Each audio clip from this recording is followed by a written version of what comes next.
BlackBerry Bold 9700 LCD replacement.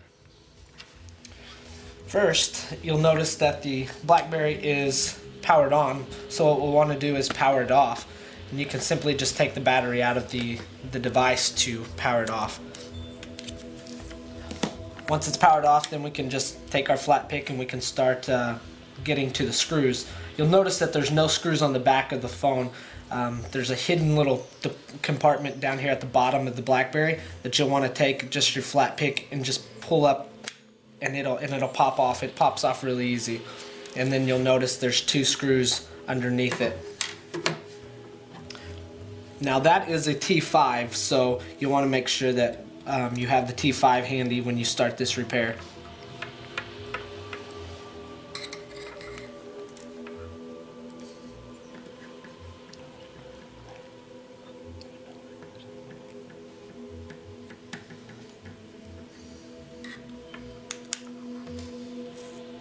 And what you'll do then is just take and just peel up just a little at the bottom here, and you'll notice that it comes up pretty easy. Then you'll just work your way around the edges here.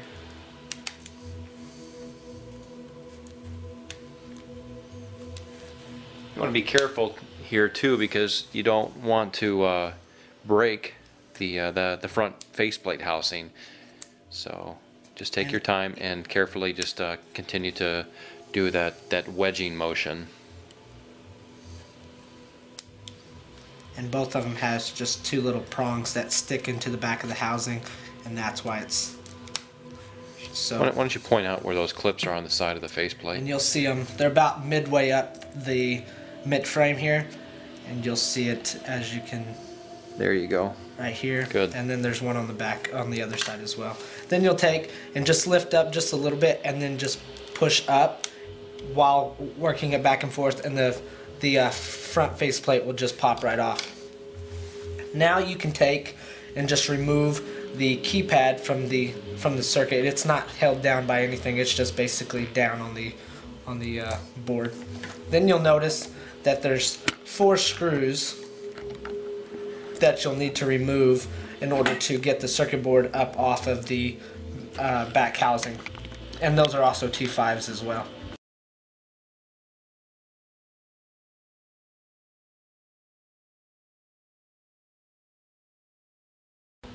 Once those 4 screws are removed, you'll notice that there's a flex connector up at the top of the phone. You'll need to take and peel that up back towards the top of the phone so that that's out of your way. It actually holds the LCD down. It's the volume and the ringer speaker. Once that's done, you can take and you'll take and pull up that circuit board, and it comes up real easy, and then the back of the phone you can just set off to the side. Next, there's 2 little clips at the top of the LCD, one here and one here. What you'll need to do is you'll need to take your flat pick and you'll need to bend those up towards the top of the LCD or the top of the phone so that you can remove the LCD off of the circuit board, because it's held down here at the bottom by 2 clips as well as the 2 clips here, so it doesn't move around. So they kind of serve as locks, where it just kind of locks the LCD tightly into place, because you don't want that LCD fitting loose into the circuit board. Right.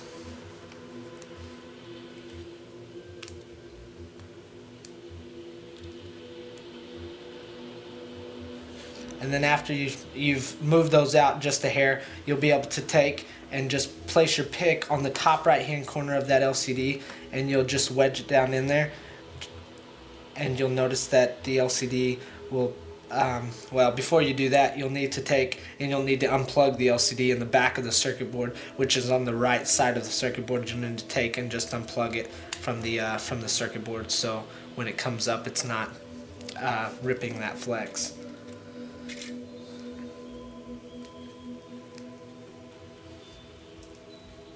And when you first take it off, it'll be a little bit firmer because it's actually adhered down to the circuit board.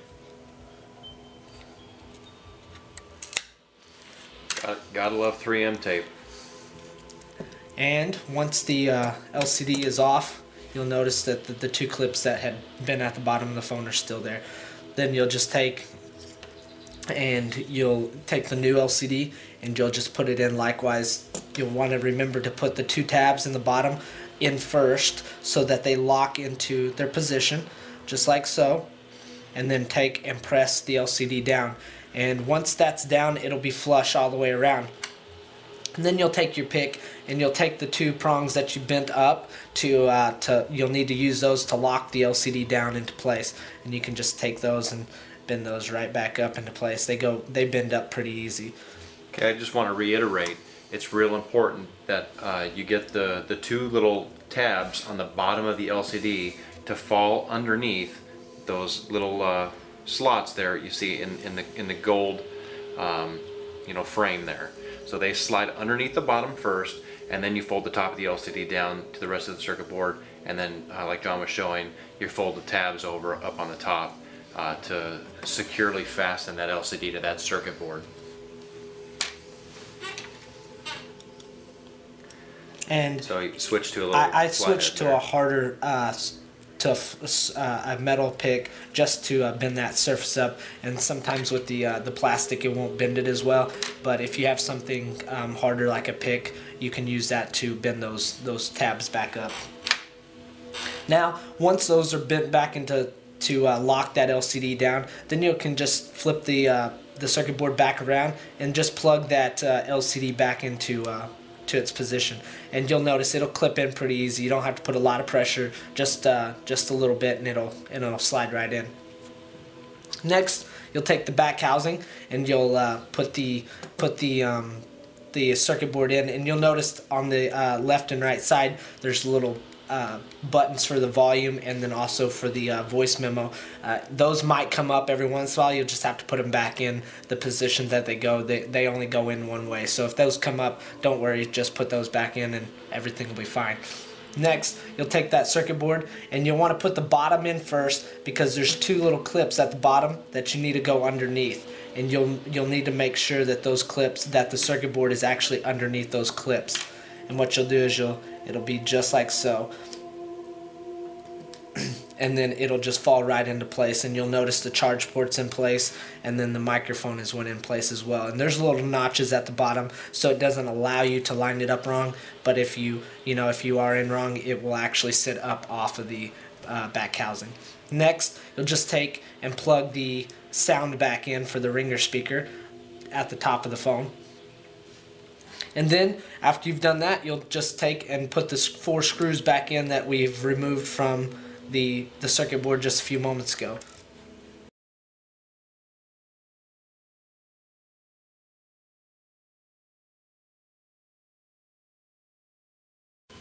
Alright, next what you'll do is you'll take and you'll put the keys back into the location they go, and what you'll want to remember is to put the top in first, because it lines it up everything so that it just goes down real smoothly. Then you'll take and put the faceplate back on. Remember putting it down over the top first, because that's how it came off, and you'll just make sure that it clips in, and you'll feel it clip in once it clips in. Then you'll take and push the 2 little tabs back in that we were having a little bit difficult time to remove, and they'll fall right back into place once you have the faceplate on right. Then just take and push the bottom down, and the clips will clip them together. Next, what you'll do is take the 2 bottom screws that we removed, and we'll put those back in to their slots.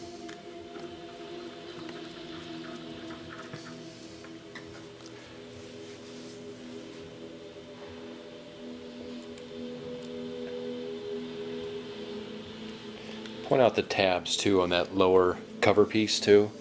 Oh, important not to break those off, because they are plastic and they can weaken. Yeah, and you'll notice that there's 3 little tabs at the bottom here, and you'll want to make sure that as you're peeling that up that you're not breaking those tabs off. So what you'll do once the 2 screws are back in, you'll take and you'll put those in the bottom first, and then you'll just take and push in, and it'll clip right into place.